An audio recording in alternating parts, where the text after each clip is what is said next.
प्रिय माँ, जब आप ये चिट्ठी पढ़ेंगी तब शायद मैं इस दुनिया में नहीं होंगी।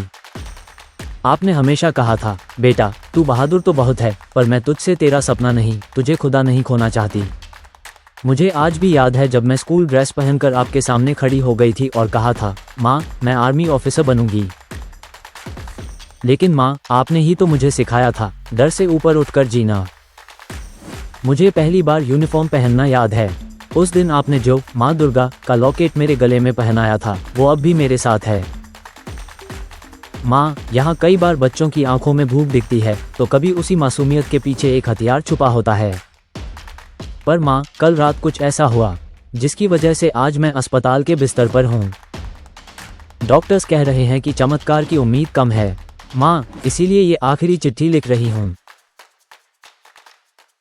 अगर मैं न बच सकूं तो बस एक आखिरी इच्छा है, मेरे सीने पर तिरंगा हो। मेरी तस्वीर देखकर रोना मत माँ, बस मुस्कुरा कर कहना, मेरे कमरे में जो छोटा सा भारत का झंडा है ना, वो घर के बाहर लगा देना। और माँ, मेरे छोटे भाई को कभी मत रोकना अगर वो आर्मी ज्वाइन करना चाहे, क्योंकि मैं गई नहीं हूँ, मैं हर सुबह सूरज की पहली किरण में हूँ।